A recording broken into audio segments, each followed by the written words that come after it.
Hello, everybody, and welcome to Last Laps, where we circle the track for all the latest and greatest happening in the world of F1 this week. And this was the week of all weeks, the season finale. I'm Tiggy Vallon. You may know me from Paddock Project, and I'm here with Adam Ferris, creator extraordinaire. Adam, how you doing? Last race of the season. Hello. I am doing great. Bittersweet, but quite the weekend, huh? Yeah, there was a lot. So let's get into it. I want to first start with the lead up to Abu Dhabi. Obviously, we have crowned a new champion, which is very exciting, but the 2025 season finale in Abu Dhabi was the first time in 15 years that we had three drivers mathematically viable for the World Championship. So this had all the makings of a thriller, and it did deliver.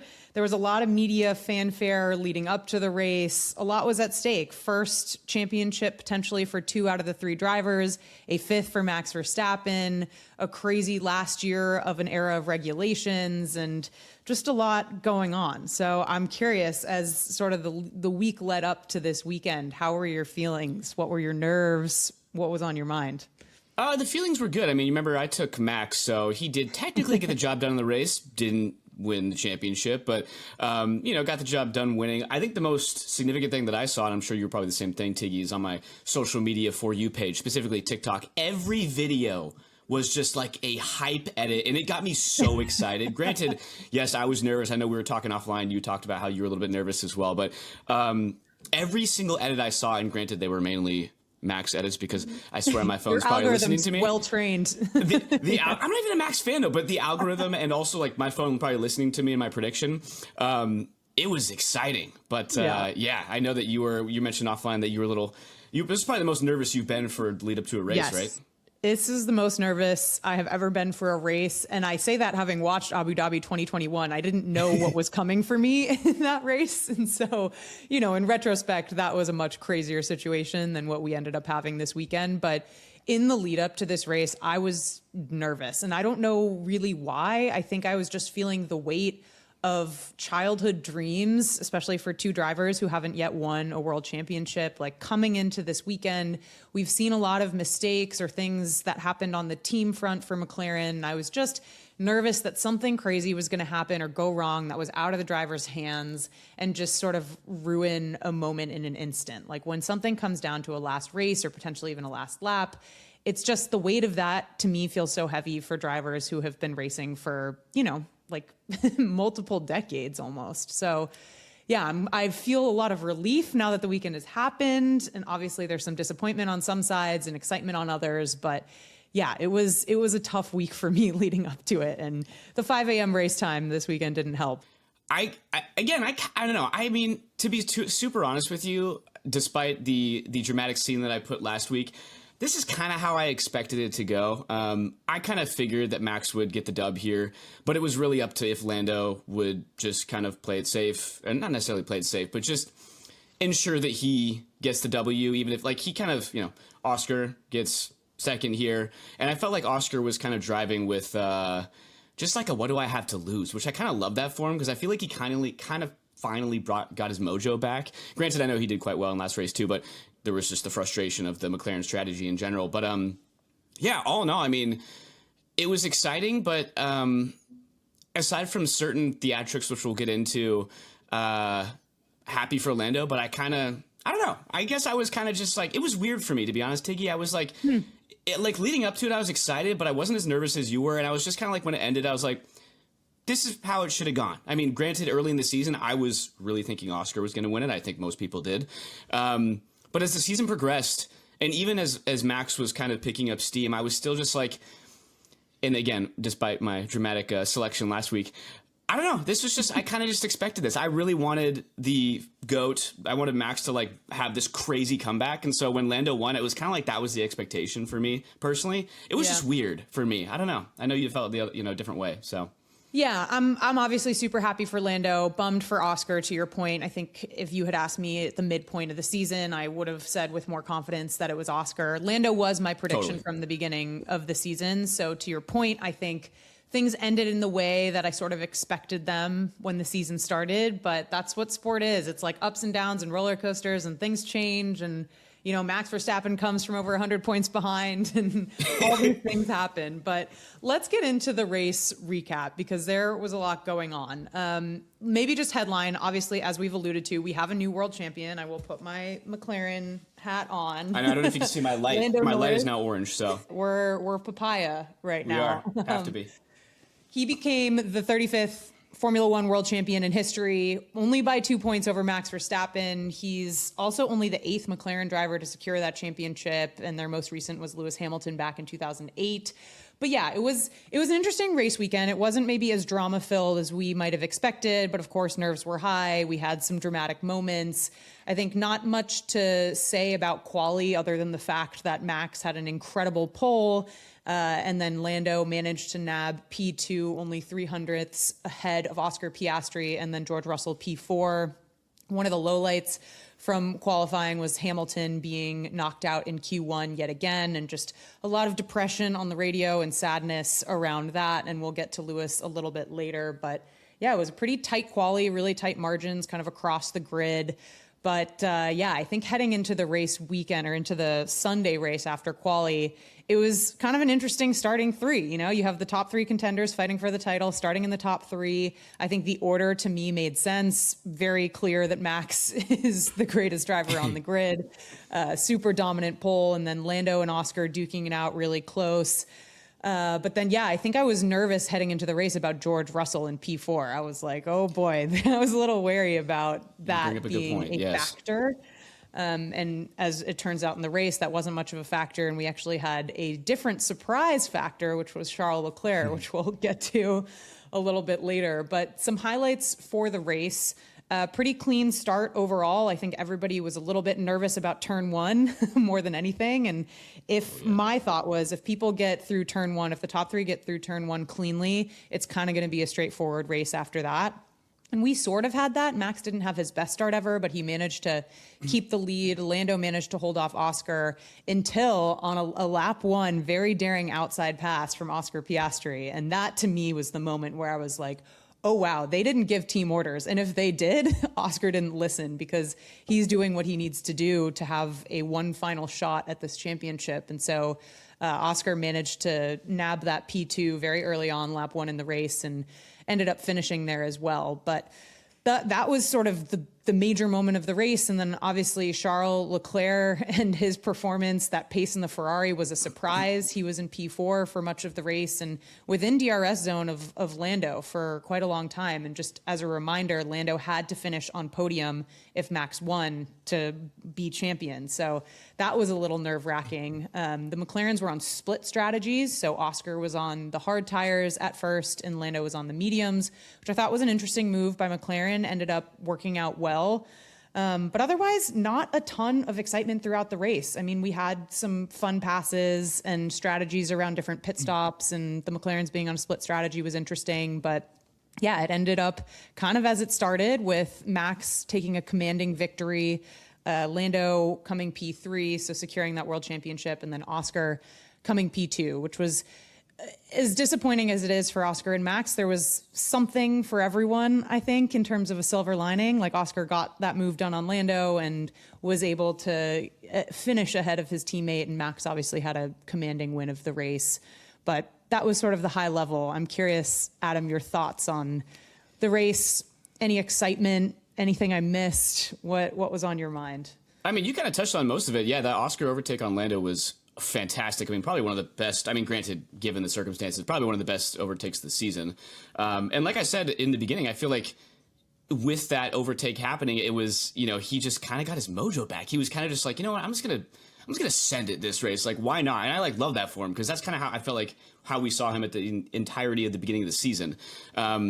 Really quickly, I know that you touched on qualifying. I did want to give some flowers to Bortoleto going P7. Ooh, I know he didn't finish out that way, but we both predicted kind of jokingly a Gabby podium. Obviously that didn't happen, but I was just super stoked for him to see him qualifying at least in the top 10. He was looking quick, and I really hope that translates over to next season. But in terms of the race, you mentioned Oscar, you mentioned Charles. I think it was Yeah, lap 4, Tiggy, when Charles was almost there, almost overtook Lando, and I think some people's heart rate increased. Maybe yours did a little bit more when he saw that, but Lando defended it well. And then, not to move along too fast, but I think it was lap 23 also when the Lando and Yuki situation went down. Am I correct there? Lap 23? Yes, lap 23, turn 5. It was on the street, actually. And that was an interesting moment and definitely a debate we should have, because Lando pitted out into this traffic, this DRS train. And I was really nervous at that point because I was like, Lando's got to pass these cars fast to be in good position. Luckily, he was still ahead of Charles and George, who were his main contenders or rivals for that P3 spot. But Lando had some incredible passes through that DRS train. And then the next car up was Yuki Tsunoda, who obviously Max Verstappen's teammate, going to do his best to put up as much of a defense as he can. And Lando was able to sort of go right past him, but not without Yuki doing a double maneuver, so moving twice, which is not allowed. And then Lando ended up, because of that, passing Yuki off track. And so that immediately went to the stewards for investigation. And it was unclear on how they were going to come down, whether they were going to blame Yuki for moving in two directions, whether they were going to penalize Lando for overtaking off track, or whether they were just going to call it a racing incident because of both of those things happening sort of at the same time. What they ended up deciding was that a 5-second penalty for Yuki for changing direction and nothing for Lando. Now, I think they made the right decision on Lando. I don't agree with the Yuki penalty. I don't think he deserved 5 seconds, especially in his last race. And there was no bad outcome. Like, Lando got by easily. There was no implication around that sort of moving or change of direction. But I guess the rules are the rules. And as the steward saw it, Yuki deserved that. I thought it was quite harsh, but that was one moment in the race that I think was a little bit debatable. And Adam, do you have thoughts on that? No, penalty? I completely agree. Thought it was, I felt bad. I mean, yeah, given the circumstances, I felt bad. Yuki's final race, I don't think it was granted. I thought it was, to your point, Tiggy, rules are rules. I thought it was more of like a racing situation. And so I think just leave it as is, have it be as it was. Lando got passed, so I don't know. I kind of think that it was made me sad for Yuki because as we were chatting offline, like, he was racing quite well. So yeah, unfortunately, he didn't put up as much of a defense as I think Max or any Red Bull fans would have liked. I think it's easy to think back to Checo in 2021 and how much Checo did for Max as sort of a second driver. And I hate to even question this in Yuki's last race because I do like Yuki, but it's hard to think about, if Max had a second driver or a teammate who was maybe farther up the grid, could have played a bigger role in this, like, would that have made a difference in the championship? And when it comes down to 2 points separating Max and Lando, it's hard to think like it wouldn't have made a difference. So I don't know. It's tough to see, but I bet Red Bull was missing Checo a little bit in that moment. Yeah, honestly, on that though, Tiggy, do you think that they really jumped the gun and moving on from him? I know he's kind of getting up there in age, and granted, he's going to be on Cadillac next season, but as we've talked about in prior episodes, that second seat has just been extraordinarily difficult. And I feel like the only person who's actually sort of had a good, standing with that second seat is Checo. And I kind of felt like they really didn't treat him, they kind of took him for granted, for a lack of better, like, it just, it's like you don't know what you have until it's gone. It's just like, have you seen that Sergio Perez apology form circulating Instagram? It's so funny. I did see that. Yeah.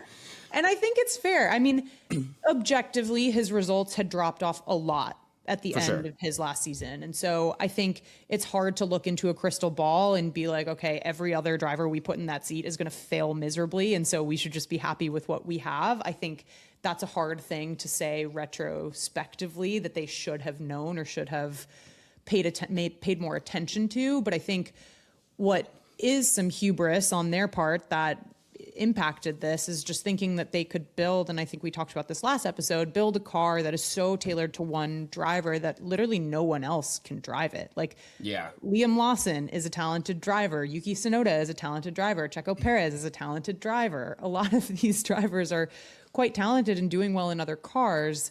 And so to have this seat that just everybody fails in, I think there's some hubris on the Red Bull team front to think that they can just solve it by swapping drivers out every Monday, Yeah. And as we talked about in prior episodes too, that's why it kind of makes me a little bit nervous for Isaac Hadjar to kind of take over that seat, because I'm a big fan of his. And I mean, he had a fantastic rookie season. We'll get to the next season kind of predictions and forecasts in a little bit. But yeah. Yeah, I think one more thing on the race before we get into the McLaren and the papaya of it all is Red Bull and their strategy. I think a lot of people heading into this race were thinking, okay, especially after Max qualified on pole, like he needs to back up the pack. He needs to make sure that there's enough of a close gap between Charles or between George or between whoever else was going to be behind Oscar and Lando, so that there was better opportunity or easier opportunity for those drivers to overtake the McLarens. He didn't do that.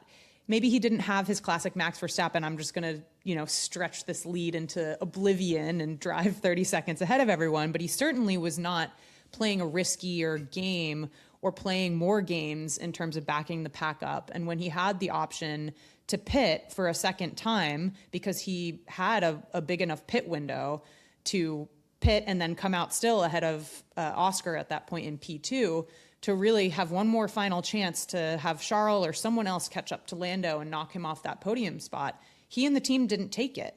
And I don't blame Red Bull strategy for that, because obviously that was a choice. And if Max really wanted to do that, he would have asked to do so on the radio. But yeah. I'm curious why they didn't. And it gives me a little bit of respect for Max for not doing that, because I think a lot of people would have criticized that or called it dirty or whatever. But at the end of the day, he's a 4-time champion F1 race car driver who's the best in the league. And it's kind of interesting to me that he didn't do anything more to potentially secure that championship.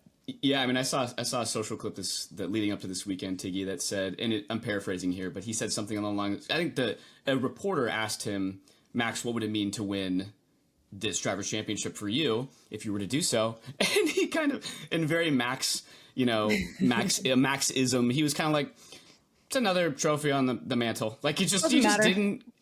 It didn't care. He didn't care. So it's just like, that's just, I feel like how Max is. And, I don't know. You see how much it means to the team. Like, I don't know if you saw the footage of GP, Max's race engineer, sobbing at the end of the race. It means so much to them. And so they're the most probably competitive team on the grid in many respects. So it's like, yeah, you'd think they would have maybe done something more. And again, I respect Max for kind of playing it clean and just hoping for either a last minute safety car or a mistake on McLaren or Lando or Oscar's part, which has happened before. So it's not like the worst bet to make, but it was surprising to me. I did see that clip of GP and it kind of made me feel, for him and like the rest of the team there. And I kind of wonder if that really was the strategy of, hey, let's just play it safe. Let's not cause too much mayhem here and hope for something that's, relatively out of our control to kind of change the tides. But, and then, when it didn't, like, that's just how the dice lay, I guess. And you just have to accept that. And then we'll see what happens next season.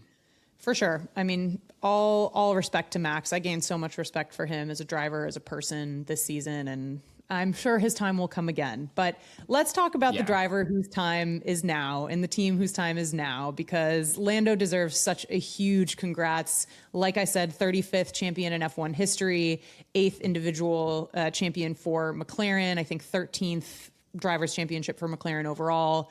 And he joins Alain Prost, Senna, Hakkinen, Lewis Hamilton as McLaren champions.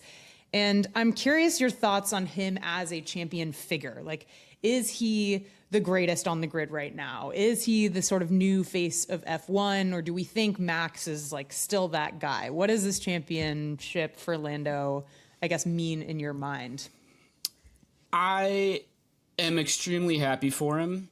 Is he the best on the grid? No. Do they have the best car, or did they have the best car? We'll talk about the new next generation next season. But yes, I think McLaren. I mean, you put Max in that McLaren seat. I don't know, Tiggy, what do you think happens, right? So is he the best on the grid? No. So he was like, if I had that McLaren car, I would have won 10 races ago. Exactly.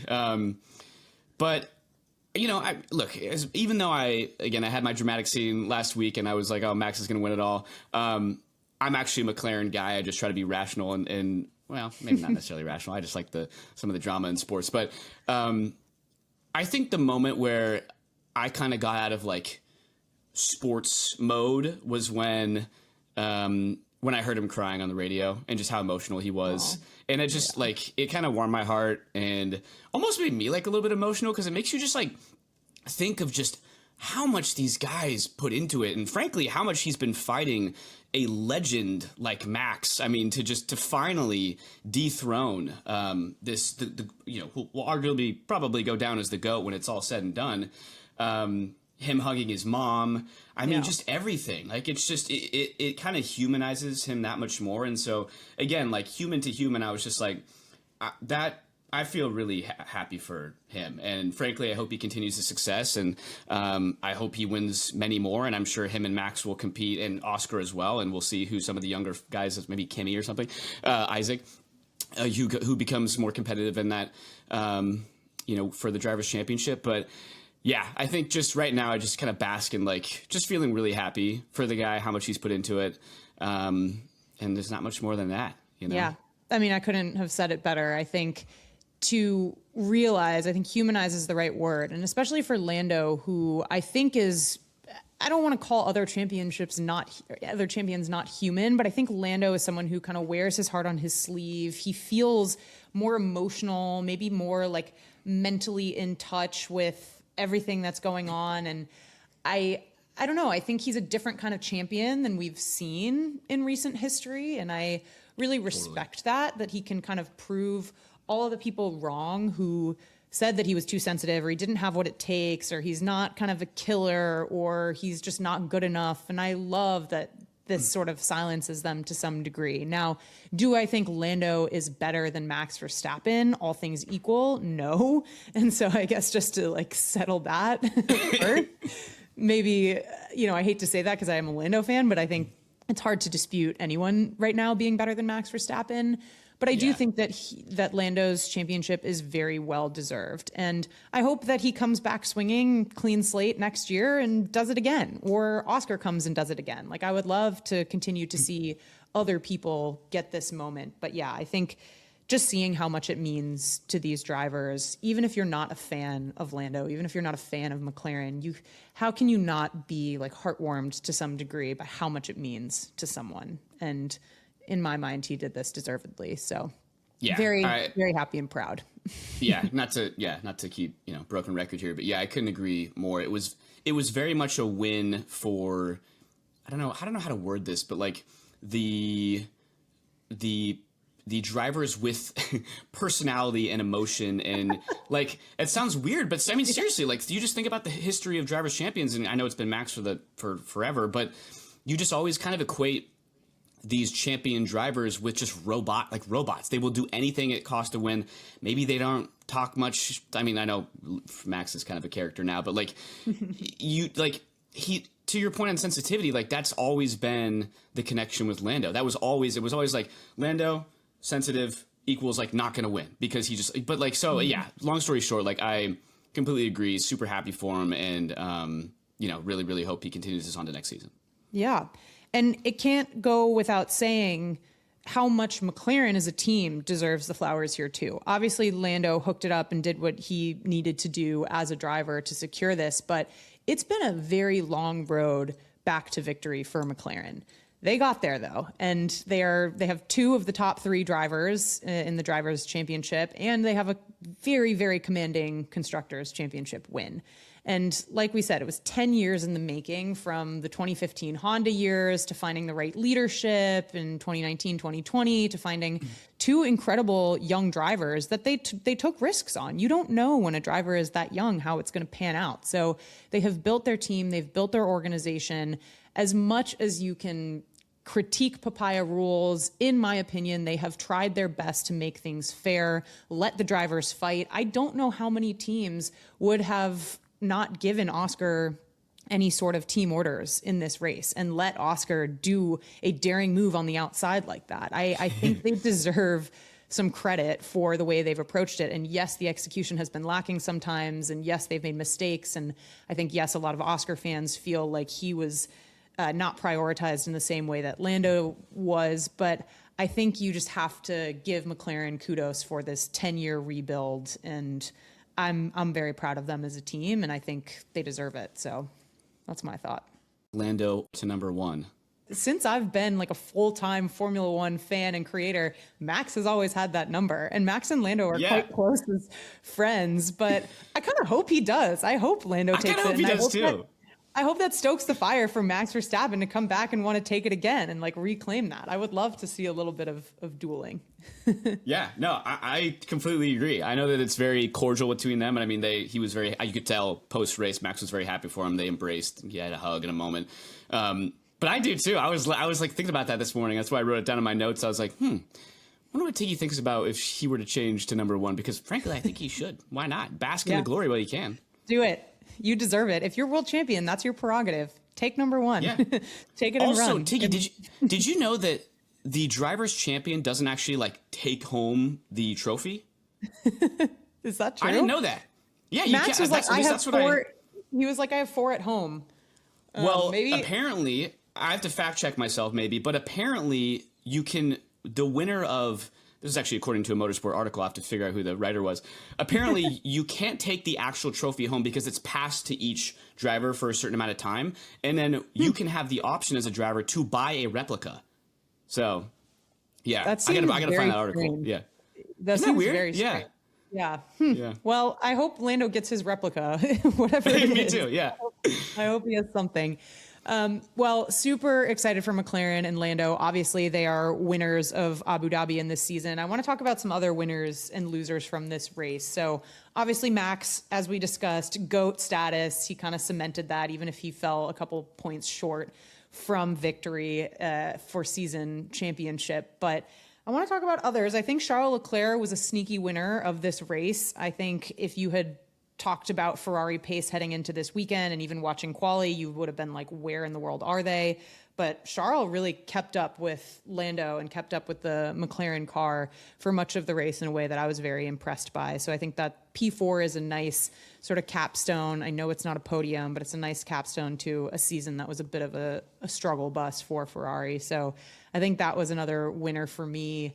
Aston Martin, double points, pretty good way to end off the season. Stroll and Alonso delivering when they needed to. Alonso had some fun moments at the beginning of the race with Charles and trying to pass there. But yeah, hopefully there's more to come for Aston Martin next season. But those are some of my winners. Adam, do you have any winners on your side? Yeah, I mean, you pretty much said all of them. I will also add the Haas's. What's the plural of Haas? Haas's. Both finishing top 10. Ocon and Behrman, I was great race. Yeah, fantastic race, and I really hope that continues in the next season, because I was kind of shocked by that amidst the top three and Charles, to your point, and I was like, oh no way, the Haas in top 10, let's go, that's awesome. Yeah, totally agree. Well, on the other sadder end of that spectrum, I think for losers, I was surprised by George Russell. I think he had quite a mediocre race in a way that I wasn't expecting, because he's had an incredible season. Luckily, Mercedes was able to secure P2 in constructors, but we all kind of thought that George Russell was going to be a bit of a troublemaker for Lando and Oscar this race after qualifying P4, and he just unfortunately wasn't super close and dropped back, lost 2 places off the start, and then never recovered the Charles P4 place. But I think George, the Williams, unfortunately, they had such a strong kind of momentum coming into this weekend, and neither of them finished in the points, so that was a bummer for Sainz and for Albon. But looking forward to what they have for 2026, and just incredible season for them overall. But I think Abu Dhabi, I would have hoped for some more for them. And then Yuki. Sad Yuki. Last race, I was hoping for some donuts for him, but unfortunately with the penalty and not finishing in the points, it's kind of a tough look. So those are my 3. I will also add Kimi, finishing P15.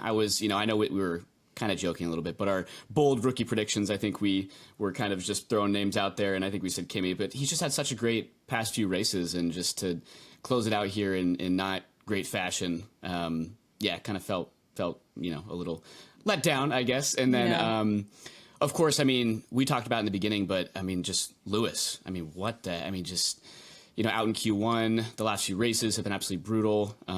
He is the Ferrari's first new driver in 44 years, ironically 44 years, to complete a season without a podium. And of course, as you mentioned, Tiggy, this is his first season without a podium. And, I'm sure you saw the discourse online. You saw what he said online as well of, normally he has his phone at the ready, just not at the ready, but usually he's scrolling or doing his thing in the winter. But he said he's gonna, and I quote, something like throw it in the bin. And so, yeah, I really feel for him. I know we keep talking about Max the GOAT, but Lewis the GOAT as of right now. And so, really hoping he can kind of, I don't know, like re-find himself and specifically re-find himself as it pertains to being a driver at Ferrari. I'll never forget, I think it was earlier this season when I saw a viral video, and even Lewis touched on it in a press conference where some fan said, Lewis, don't forget who you are.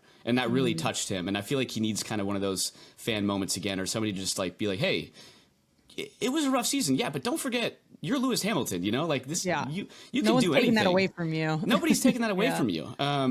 So I really hope he kind of has a nice cleansing break and comes back in Lewis Hamilton fashion. But I'm curious to hear what you think, Tiggy. No, couldn't agree more. I think it's really sad to see how down he is, because I think to some degree, and for a lot of the season, we were blaming Ferrari, and I think the drivers too were like, there are a lot of changes that need to be made. They were saying it in their most diplomatic way possible, but I think it is objectively true that Ferrari as a team needs to make some changes. But I think in the past several races, that tone has sort of switched, just given the sort of Q1 knockouts and all the performance issues that Lewis has had over the past couple races.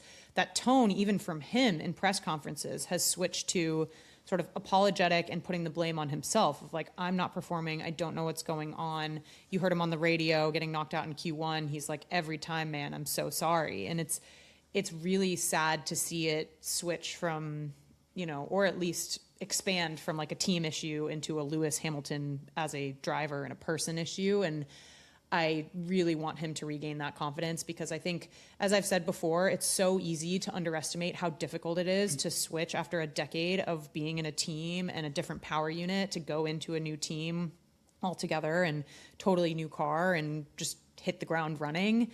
And so I think obviously Charles outperformed him a lot this season, but the margins weren't vast. Like Lewis got knocked out of Q1, but I think the 11th through 16th people were less than a tenth separated. So it's not like the margins are huge. It just looks bad, and optically it's not great. So really hoping that changes. Yeah, I mean, you hit the nail on the head there. The only thing that I was gonna add is that despite being knocked out in Q1 and starting the grid, and I think it was P16, he made it up to P8, right? Like he still has that fight in him. He's still Lewis Hamilton, and so I just I just really hope he can internally just remind himself of who he is and really have a better season next season. We'll get there. I have faith. I never lose faith in Lewis. Speaking of next season, let's look ahead. We're saying goodbye to some things as we wrap up this season. We're welcoming some new things in 2026. So just off the top of my head, in terms of what we're saying bye to, obviously this era of regulations. We talked about Yuki Tsunoda. He's going to be Red Bull reserve driver, but losing that full-time seat on the grid. DRS, we're losing DRS with the new regulations, which is switching to manual override mode. And Kimi Antonelli was the last person to push that DRS button. So props to Kimi for that. Here in the US, we're losing ESPN in favor of Apple TV. And stake F1 team Kick Sauber, I think I said that right, is becoming Audi. So we're losing them in that bright green on the grid. No more slime green livery. Come on now.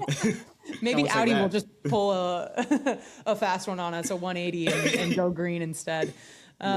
But no, in terms of what we're welcoming, new regulations, manual override mode, a lot of mom jokes incoming for 2026. We're welcoming Cadillac, obviously, a 11th team on the grid, 2 more seats in Valtteri Bottas and Checo Perez. Audi, like I mentioned, Arvid Lindblad, a rookie who is going to be coming in for Racing Bulls. And a new track. We have Madrid coming in 2026. So some really exciting things to look forward to, some bittersweet things to say goodbye to. But I'm excited. I'm ready. I'm excited too. I mean, yeah, you didn't, as far as I know, you didn't miss anything there. So, and I guess the only thing is, well, not necessarily welcoming, but welcoming back Checo Perez and Valtteri Bottas to that Cadillac team. So looking forward to seeing them back on the track next season. I can't wait. I was wearing my Cadillac F1 team hat this weekend, like last race weekend without Cadillac on the grid. As an American, I am ready for them. So it's going to be fun. I know. Well, incredible season. Lots to look forward to. That's going to do it for us today. You can catch more Last Laps on Motorsport's YouTube and social channels, and we'll chat with you soon. See you guys.